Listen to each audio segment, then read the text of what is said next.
जो मेरे पास छोटा सा परिवार है उसका बंदा होगा कि जिसने ये कल ही आपको बता दिया था कि कल मार्केट गिरने वाली है, क्योंकि आपका बैरोमीटर जो है ना वो आपके टाइम पर आपकी क्रिप्टो मार्केट है, अगर उसकी आपको थोड़ी सी समझ है तो आप जान लेंगे पहली चाल हो गई। दूसरी चीज मैंने आपको बताया था, आपको नेशनल और इंटरनेशनल सीनरियो की थोड़ी बहुत समझ होनी चाहिए। इंडियन पॉलिटिक्स के बजाय अगर आप इन्वेस्टमेंट कर रहे हो तो थोड़ा था वर्ल्ड के इवेंट्स में, नहीं तो डोमेस्टिक इवेंट्स में पक्का रखें। खास करके बिजनेस न्यूज वगैरह या तो आपको पढ़ना चाहिए, चाहे आप उसकी मैगजीन लो, चाहे आप न्यूज़पेपर लो, आपको पढ़ना ही चाहिए थोड़ा सा। उससे क्या होगा, आपका ज्ञान रहेगा और आपको आने वाले पैसे को, बेशक वो छोटा सा अमाउंट है, आप उसको सही तरीके से इन्वेस्ट कर पाएंगे, आपके चक्षु खुलेंगे। ठीक है ना। नंबर तीसरी बात मैं आज के टाइम पर आपको बताना चाहूंगा कि मार्केट में आज क्या क्या घटित हुआ है और सिनेरियो जनवरी से लेकर के क्या चल रहे हैं वो आपको समझ में आना चाहिए। देखिए आज के टाइम पर आपकी मार्केट फॉल हुई है, बट आपके मिड कैप ने और स्मॉल कैप ने ऑल टाइम हाई को टच किया है। स्मॉल कैप तो ऑलरेडी ऑल टाइम हाई को टच कर चुकी है, बट नया एटीएच बना है किसमें, मिड कैप में। इस समय मिड कैप की रैली आई हुई है, तो इस समय क्या होगा कि कई सारे लोग, मैं उन इन्फ्लुएंसर्स को बुरा नहीं बोलना चाहूंगा, लेकिन क्या होता है उससे आप लोग अट्रैक्ट होते हो।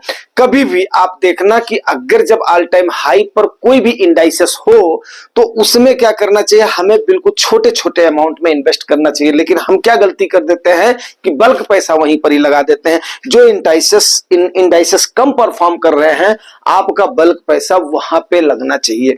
लॉन्ग टेन्योर में फिर प्रॉफिट वहां जाकर के बनता है। फिर लॉन्ग टेन्योर का नाम सुनते ही कई लोगों को चिढ़ आती है, पहले मेरे को भी चिढ़ आती थी, वो मैं आपको जरूर बताऊंगा, वो सिनेरियो बताऊंगा। लेकिन आप थोड़ा सा आज की मार्केट का हाल समझिए और डोमेस्टिक इंस्टीट्यूशनल इन्वेस्टर्स क्या स्टेप उठा रहे हैं और आपके फॉरेन इंस्टीट्यूशनल इन्वेस्टर, जिनको एफपीआई बोलते हैं, फॉरेन पोर्टफोलियो इन्वेस्टर्स, वो क्या स्टेप उठा रहे हैं वो भी आपका समझना बहुत जरूरी है। क्योंकि ये मामला किसका है, ये मामला आपके अर्थ का है, ये मामला आपके पैसे का है।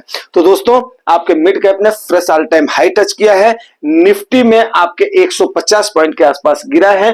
बैंकिंग सेक्टर की आज बुरा हाल हुआ है, जिसमें एक छोटा सा काज है। कई लोग चिल्लाएंगे बजाज फाइनेंस ने गिरा दिया, कहीं नहीं यार, बजाज फाइनेंस तो गिरना ही गिरना था। उसमें लोगों ने इतना भर भर के डाला है, जो ज्यादा जानकार है ना वो रोएंगे अभी, क्योंकि बजाज फाइनेंस काफी ओवर वैल्यूड हो गया था, उसको गिरना ही गिरना था। उसकी मैं कहानी किसी दिन आपको बताऊंगा। ठीक है, सारे बैंकिंग करे हैं और एचडीएफसी आज थोड़ा सा क्या है नाम है सपोर्ट किया है। ठीक है ना, और आईटी आज थोड़ा सा सपोर्ट किया है, बट उसको कुछ नहीं बोल सकते हैं। एफआईआई की जो सेलिंग किया है इन्होंने, ये किया है आज के दिन में 3400 करोड़ का सेलिंग किया है। कितने की, 3400 करोड़ की, 3400 करोड़ की। सोचिए कितनी ब्रूटलेस सेलिंग ये लोग कर रहे हैं। और डीआईआई ने वहीं पर 1000 करोड़ ज्यादा, 4400 करोड़ की क्या कर लिया, बाई कर लिया है। समझ रहे हो मैं क्यों एगर हो रहा हूं, एगर इसलिए हो रहा हूं। ये कमाल किसका, ये कमाल है आप लोगों के पैसे का, ये कमाल है हमारे रिटेल इन्वेस्टर्स के पैसे का। वहां पर मैं आपको चिंता वाली बात भी बताऊंगा, वहां पर पेशेंस वाली बात भी बताऊंगा, वहां पर इनकी स्ट्रैटेजी की भी बात भी बताऊंगा। ठीक है ना। तो 1000 करोड़ क्या है, जितना का उन्होंने सेल किया है उससे ज्यादा हमारे डोमेस्टिक इंस्टीट्यूशनल इन्वेस्टर्स ने क्या किया है, बाई किया है। अगर वही मैं जनवरी से देखता हूं तो जनवरी से इन्होंने कितने का सेल किया है पता है आपको। इन्होंने तकरीबन मान करके चलिए, इन्होंने किया है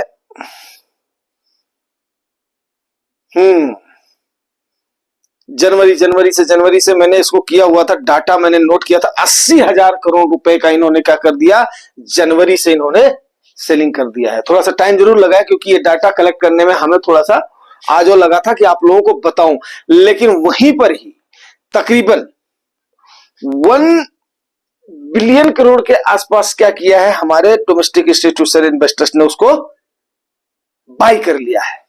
जितना ये लोग सेल करते गए हैं उतना ही हर महीने कवर करते गए हैं। ये जनवरी से लेकर के अभी तक की बात करो 80,000 करोड़ की।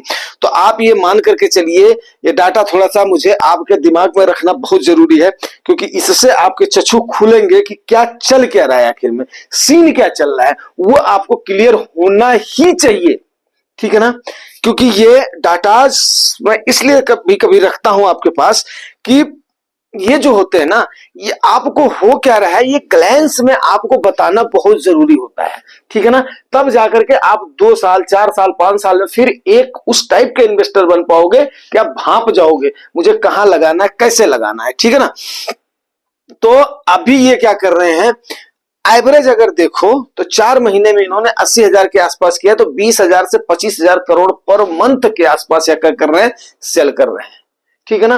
वहीं पर ही अगर ये 20,000 करोड़ मैं इसको मान लेता हूं, 20,000 करोड़ 80,000 करोड़ वो जो टोटल हो रहा है, तो 20,000 करोड़ अगर ये सेल कर रहे हैं तो 25,000 करोड़ पर मंथ क्या कर रहे हैं आपके डोमेस्टिक इंस्टीट्यूशन इन्वेस्टर्स बाई कर रहे हैं। अब डोमेस्टिक इंस्टीट्यूशन इन्वेस्टर्स में केवल आप ही रिटेल इन्वेस्टर नहीं है, इसमें एक बहुत बड़ा सेक्टर जो है ना वो आपका इंश्योरेंस सेक्टर भी है। म्यूचुअल फंड हाउसेस के अलावा आपका जो इंश्योरेंस सेक्टर है ना, मेरी बात को ध्यान से सुनिएगा आप, वो भी आपका पैसा क्या कर रहे हैं, मार्केट में ही लगाते हैं इंश्योरेंस वाले भी, और वहीं से कमा करके आपको वो वाला प्लान बेचते हैं।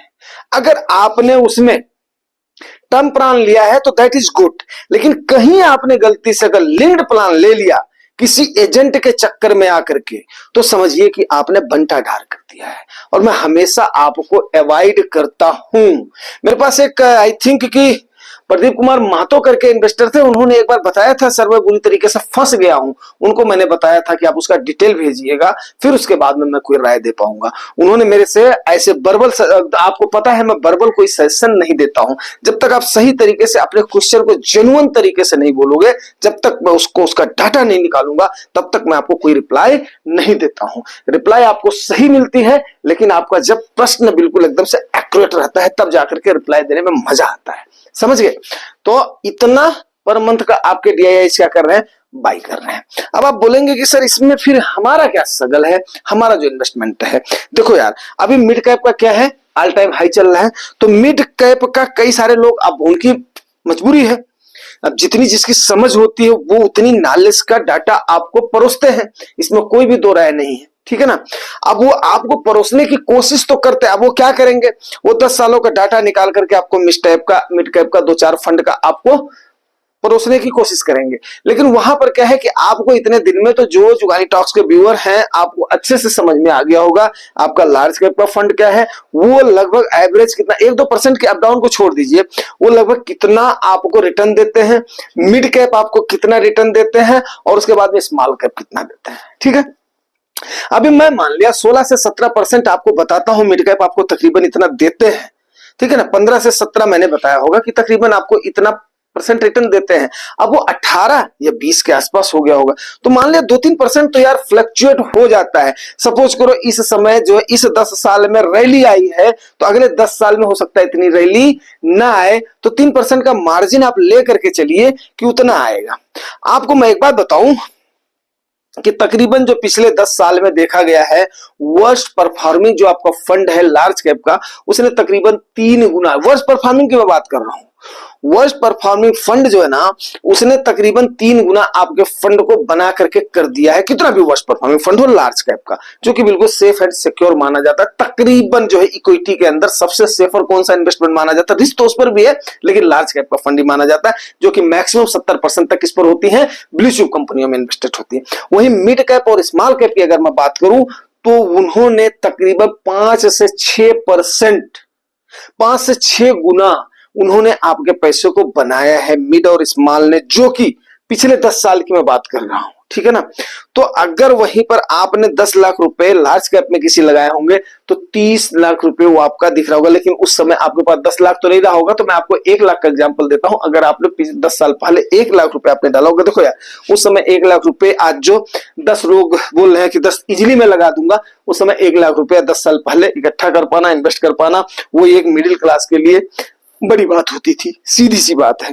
आज के टाइम पर उसी मिडिल क्लास के लिए वो 10 लाख रुपया इन्वेस्ट कर देगा, उसको कोई इतनी बड़ी बात नहीं है। वहीं अगर छोटा इन्वेस्टर है तो वो भी आज के टाइम पर 1,50,000 रुपया कहीं पर भी डाल देगा, वो भी कम से कम अगर 1 लाख रुपया उस समय आपने डाला होता किसी भी लार्ज कैप में, तो आप आज आपका 3 गुना हो गया होगा, 3 से ज्यादा ही होगा। जो वर्स्ट परफॉर्मिंग है उसकी मैं बात कर रहा हूं। और जो इसका है क्या नाम है आपका मिड कैप और स्मॉल कैप है, इन्होंने आपका 55 से 56 लाख रुपए के आसपास तकरीबन 5.5 से 6 गुना आपके पैसे को इन्होंने बना दिया है।